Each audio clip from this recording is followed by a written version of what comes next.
दुनिया यानी पाकिस्तान में मेरे ख्याल से दो बंदों से सबसे ज्यादा मोहब्बत की जाती है, एक का नाम इमरान खान और दूसरे का नाम इमरान खान। नहीं, इमरान खान से मोहब्बत की नहीं इमरान खान बहुत लोग हैं, वो चले सो हम्बल।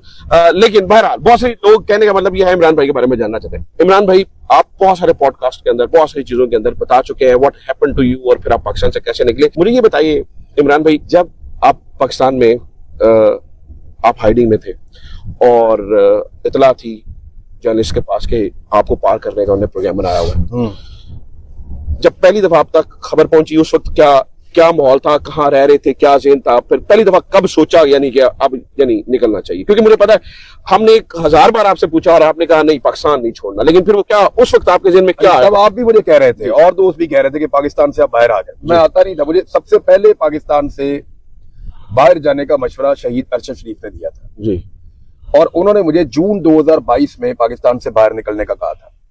उन्होंने कहा मेरे पास खबर है ये आपको उठाने लगे हैं। तो मैंने कहा कोई बात नहीं, कहते ये मारेंगे इमरान, मेरी इत्तला के मुताबिक ये इस लेवल पे चलेंगे कि ये मारेंगे और ये टॉर्चर करेंगे। तो वो यानी नॉर्मली हम जर्नलिस्ट जो है ना मम्मी डैडी तरह के लोग होते हैं, मेरा बैकग्राउंड और तरह था थोड़ा सा, सारे एक तरह के तो नहीं होते। तो मैंने कहा ठीक है थोड़ी बहुत मार भी खा लेंगे, कोई बात नहीं। मैं अरशद भाई मुझे कह रहे थे चला जा, मैं तुझे भेज देता हूँ और मैं कोई अरेंज करता हूँ, आप चले जाओ यहाँ से थोड़े अरसे के लिए। तो मैंने कहा जी आप चले जाएं। वो मुझे कहते मैं तो एयरवे पे प्रोग्राम करता हूँ, तो मैं इमरान प्रोग्राम छोड़ के नहीं जा सकता, उनकी मजबूरी थी। और जब तक उनका प्रोग्राम खत्म नहीं हुआ वो पाकिस्तान से नहीं गए। जब उनको प्रोग्राम से निकाल दिया गया, बंद कर दिया गया, फिर वो पाकिस्तान से गए, उससे पहले वो जा नहीं रहे थे जी। अब मेरा क्योंकि प्रोग्राम पहले ही खत्म हो गया था, उन्होंने कहा यार आपने तो प्रोग्राम भी नहीं करना, वीलॉग करना, जाओ जाके आप बाहर जाके कर लो।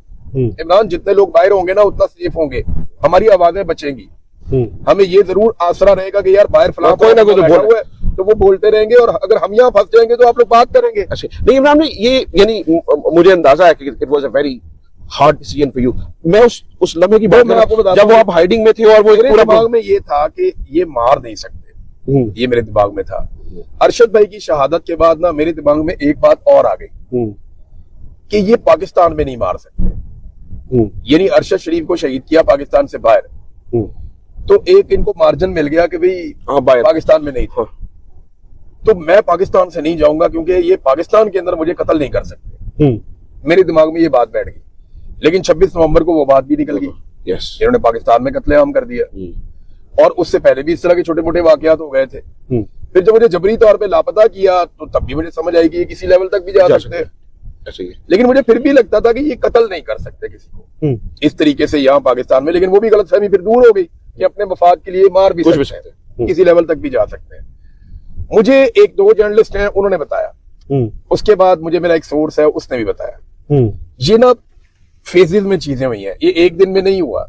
पहले एक दिन मुझे एक कॉल आती है कि इमरान भाई फौरन निकले, क्या वो कहते हैं जी बहुत बड़ी रेड आ रही है फौरन निकले।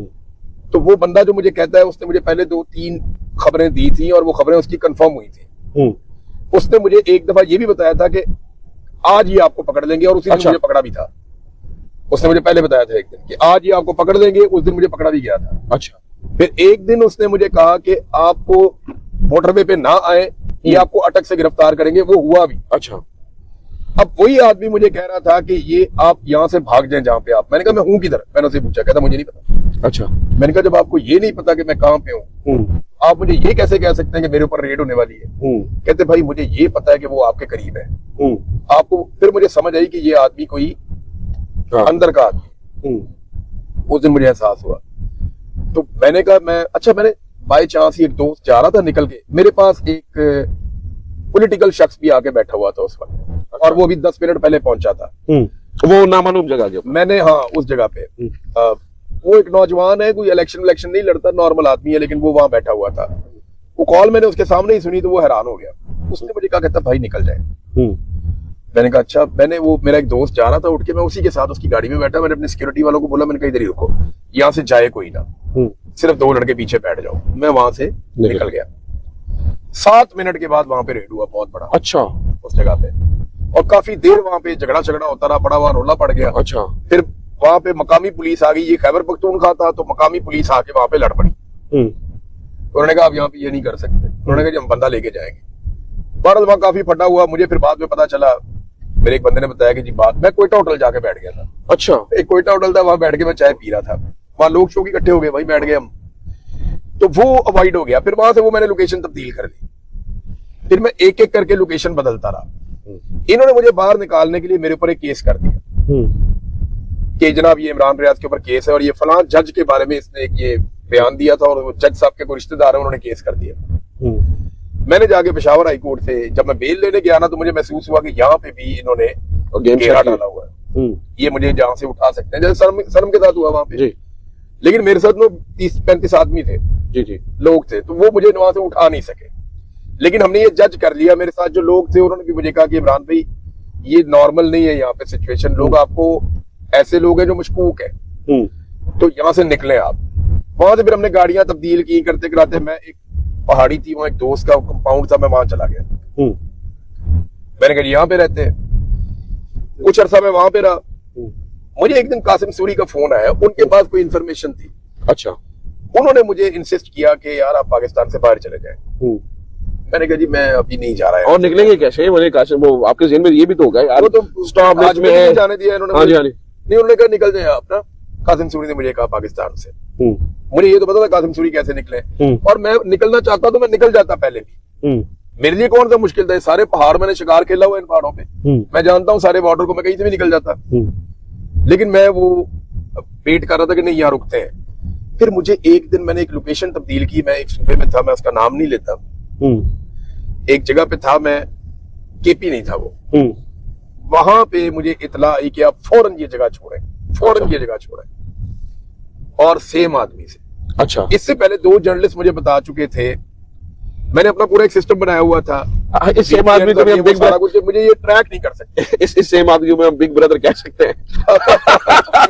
पता नहीं कौन है। अच्छा। अल्लाह का भला करे। उसने मुझे कहा कि निकल जाए फौरन। मुझे 2 जर्नलिस्ट ने, उन्होंने पहले ये कहा था कि हमें ये बताया गया है कि आपको इमरान रियाज की किसी भी वक्त खबर आ सकती है। अच्छा। तो इमरान भाई बी केयरफुल। मैंने वो लोकेशन छोड़ने का फैसला किया। मेरे वहां पे कुछ थोड़े से डिजिटल फुटप्रिंट उस जगह पे रह गए। अच्छा, ठीक है, कुछ सिग्नल ये वहां पे उस जगह के ऊपर जब जो बंदा वहां पे था एक, उसने जो बाद में बताया, वो ये बताया कि ये 3 बंदों को बांध के लाए थे। अच्छा। रस्सी के साथ, यानी इन्होंने पूरा मुकाबला करने का वो प्रोग्राम बनाया हुआ। नहीं, मुझे उस वक्त नहीं पता था कि मुकाबला करेंगे। उस बंदे ने कहा साहब मुझे लगता है कि ये आपको ना पकड़ने नहीं आए थे, ये आपको मारने आए थे। वो बंदा अफगान जहाद भी लड़ता रहा है। अच्छा। और उसको इसलिए आइडिया हो गया था, वो जंगजू आदमी है। उसने कहा आपको पकड़ने कोई नहीं आए थे, ये जिस तरह आए थे मारने आए थे, 50-60 आदमी आए थे, और उन्होंने घेर लिया था पूरे कंपाउंड को हर तरफ से। वो पहाड़ से ऊपर जाना पड़ता है काफी ज्यादा। अच्छा। वो जब उसने मुझे ये बात बताई तो मैं फिक्रमंद हो गया थोड़ा। फिर मैंने खुद फोन किया कासिम सूरी को। मुझे एक और बंदे का फोन आया, वो बहुत परेशान था। उसने मुझे कहा कि आप बच गए, आप किधर हैं? मैंने कहा मैं जा, कहते भाई बंद करो सब, हर चीज बंद करो, सब खत्म करो और गायब हो जाओ, कहीं नजर नहीं आना, कोई फोन, कोई चीज, कुछ भी आपका चलना नहीं चाहिए। क्योंकि ये व्हाट्सएप के ऊपर अगर आप वो लगा लेते थे ना VPN, अभी इन्होंने कोई नए गैजेट्स लिए हैं आज से कुछ 6 माह पहले। अगर आपका नया फोन है, आपका नया इंटरनेट है जो आपके नाम पे नहीं है, दोनों चीजें, और आपका VPN लगा हुआ है, तो ये आपके व्हाट्सएप को उल्टे लटक जाए ट्रैक नहीं कर सकते थे। इनके पास कैपेसिटी नहीं थी, और मुझे ये पता था कि इनके पास नहीं है। तो जब उसने मुझे ये बात की ना, तो मैं और ज्यादा वरीड हो गया। उसने कहा जी ये तो आपके ऊपर कोई हुआ है मामला। मैंने कहा यार इस तरह करके है ना। तो मुझे फिर बाद में मेरे सोर्स ने बताया, एक ने, ये जो बंदे बांध के लाए थे, इन्होंने उनके साथ आपको मारना था कि ये फितरतुल खवारिज के साथ इमरान रियाज मौजूद था जी। हमने एक ऑपरेशन किया, उसमें ये कैसे मर गया, और ये उन्होंने मारा, इन्होंने मारा, किसने मारा, कहते ये सारा गोल ही हो जाना था हमेशा के लिए। आप वहां क्या कर रहे थे, ये कहानी थी सर। तो ये 3 लाशें पड़ी होनी थी वहां पे, आपको भी इन्होंने मार देना था। और ये एक्सपेक्ट किया जा सकता ना, ये चीजें आज से पहले तो हम एक्सपेक्ट भी नहीं कर सकते थे। नहीं, जाली के बाद मुकाबले ऐसे ही होते हैं, जाली पुलिस मुकाबले तो ऐसे ही होते हैं जी। अब मैंने खुद फोन किया कासिम सूरी को, मैंने उन्हें ये सिचुएशन बताई, तो कासिम सूरी ने मुझे फिर दोबारा कहा कि यार हमें ना आवाज बचानी चाहिए। वहां रह के आप वीलॉग कर लेते हैं, कहीं छुप छुपा के, कहीं से जाके दूसरी जगह से अपलोड करवा देते हैं। वो जो भी आप कर रहे हैं ना, ये कांस्टेंट नहीं है। आपको अल्टीमेटली निकलना ही पड़ेगा, या आप गिरफ्तारी दे दें। अच्छा, यानी ये तो हाँ ऐसे मर ही है, जाना तो कोई ऑप्शन नहीं है ना। सही है। ये तो खुदकुशी है कि आप या तो आप गिरफ्तार हो जाएंगे या फिर आप निकले वहां से। मैंने कहा जी आप मुझे हेल्प कर सकते हैं, कहते हैं यार आप फिट आदमी, आप निकल जाएंगे। अच्छा जैसे मैं निकलूं आप भी ऐसे निकल जाएंगे। और जैसे कासिम सूरी निकले ना, वो अगर आप वीडियो देख लेना या आप मेरी देख लें वीडियो तस्वीर, ये बहुत मुझे वो छेड़ते हैं। ये कभी कभी ये लॉन्च करते हैं, कभी मरवत, कभी फलाना, कभी टिमकाना, कभी वाडा, ये लॉन्च करते हैं ताकि इनको पता चले कि इमरान रियाज को मदद किसने किया जी। तो वो मैं बिल्कुल कोई चीज दिखाता नहीं हूं, इसलिए कि उन लोगों के लिए मसला हो जाएगा। तो फिर उन्होंने मुझे हेल्प किया, फिर एक ट्राई किया, मैं नहीं निकल पाया, दूसरी ट्राई किया, उसमें प्रॉब्लम हो गया, हमारे साथ हादसा हो गया, तीसरी ट्राई में हम निकल। तो जी सॉरी, हमने एक वक्फा लिया था, आउटिंग पे थे हम, और आधी बात पहले हो गई थी। अभी आपने देखा है कि रोशनी वोशनी भी हाँ जी लंबा वक्फा हो गया जो है वो तब्दील हो गई है। हमने तो थोड़ा सा गुजारा किया है, लेकिन मुझे बात याद भी नहीं हम सुबह क्या बात कर रहे हैं। मुझे याद है इमरान भाई। अच्छा तो फिर जब आपने कासिम सूरी को फोन किया हाँ जी, और आपने कहा, उन्होंने मुझे कन्विंस किया, उन्होंने कहा यार आप निकल जाए पाकिस्तान से। जी कासिम सूरी ने ना, वैसे ये बात मैं उन्हें क्रेडिट या उनका शुक्रिया अदा करता रहूंगा जिंदगी भर। उन्होंने मुझे ये बात समझाई, उन्होंने कहा देखो ये मसला आवाज का है, जिंदगी का नहीं है। आपकी आवाज है और आपकी आवाज जो है कर्जा है। हम सारे आपको सुनते हैं या लोग आपको सुनते हैं, तो आपकी रिस्पॉन्सिबिलिटी है। ये ऐसा नहीं है कि आप कोई अपनी जान दे के कोई कामयाबी हासिल कर देंगे। तो ये जिद छोड़ के आप पाकिस्तान से निकलें, ये आवाज आपकी कीमती है, आप इसको बचाएं। और जितनी देर तक आपको वो, यानी उन्होंने एक सवाल किया मेरे से, उन्होंने कहा बताओ आपको कोई मारना चाहेगा तो क्यों मारेगा? मैंने कहा जी मेरे बोलने की वजह से। कहते बस ये समझ जाओ आप, जिस चीज से प्रॉब्लम है उस चीज को बचाओ ना। तो वो उन्होंने मुझे कन्विंस किया, काफी देर हम बात करते रहे, उस रात हमने काफी बात की। फिर उन्होंने कहा जी मैं करता हूँ अरेंज। फिर कासिम सूरी साहब ने मेहरबानी की, तो दोस्त मुझे उन्होंने मिलवाए। फिर मैंने ट्राई किया तो वो मैं नहीं कामयाब हो सका पहली दफा में। अच्छा, तो बड़ा अनफॉर्चुनेट था, बचत हो गई मेरी। दूसरी दफा हमने, क्योंकि मेरी शक्ल सारे जानते थे, तो मैं किसी ऐसी जगह से क्रॉस करने का रिस्क भी नहीं ले सकता था। दूसरी मर्तबा हमारे साथ एक हादसा हो गया और तीसरी मर्तबा वो मैं निकल गया। अच्छा नहीं, जो मुझे वो याद है, वो चूंकि आपकी वो पट्टी वाली तस्वीर भी बड़ी वायरल हुई थी, ये वही हादसा था या इसके अलावा? नहीं, वो मेरे चोटें लग गई थी, मुझे कोई एक जानवर ने मेरे पे अटैक किया था, मैं जख्मी हो गया था। मेरा जो साथी था उसको एक बहुत ज्यादा उसको अटैक आ गया था, वो ऐसा लग रहा था जैसे हार्ट अटैक आ गया, उसकी बहुत हालत खराब थी, क्योंकि वो बहुत ज्यादा हाइट थी जहां हम जा रहे थे। अब 2 ही लोग थे, हथियार भी कोई नहीं था।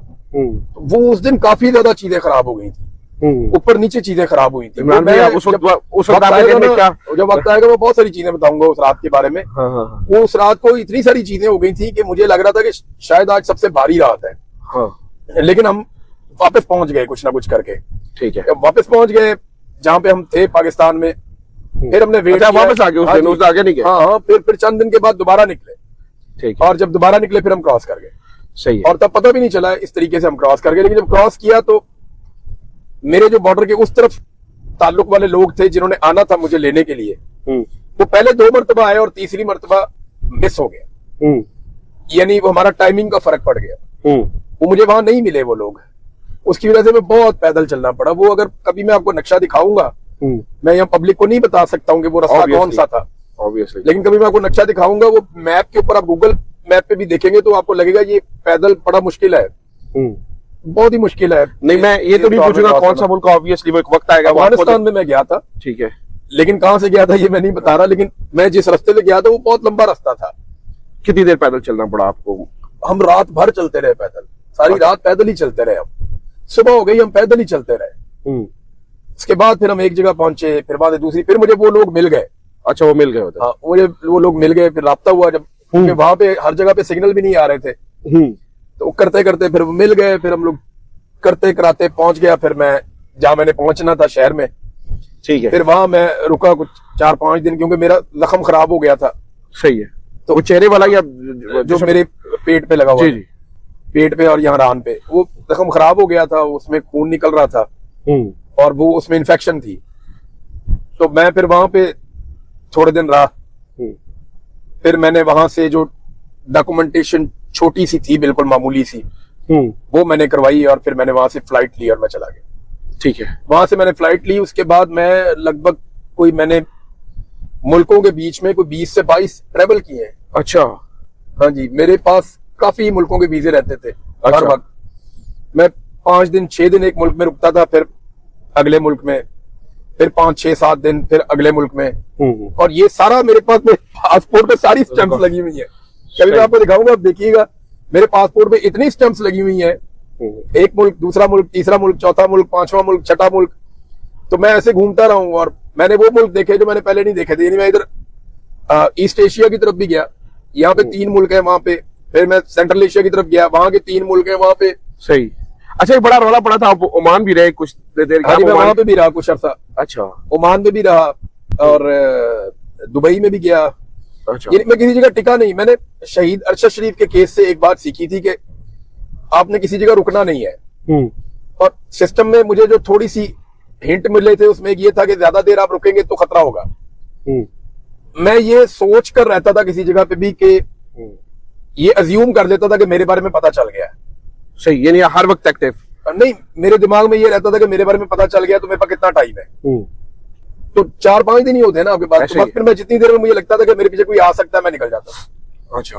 और कहीं पे भी मैं अपने नाम से बुकिंग नहीं करता था। सही।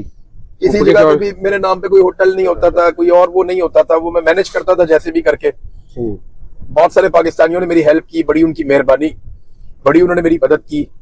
तो जब बरतानिया आया फिर आपने किस मुल्क से? बरतानिया नहीं, वो तो मैंने वीजा अप्लाई कर दिया था ना। एक कंट्री ऐसा था जिसका मैंने रेजिडेंस लिया था। हाँ, क्योंकि यही मुमकिन था। हाँ, वो मैंने रेजिडेंसी ली थी एक मुल्क की। मैंने बरतानिया के लिए, यूरोप के एक मुल्क के लिए और अमेरिका के लिए, तीनों के लिए अप्लाई किया था। ठीक है।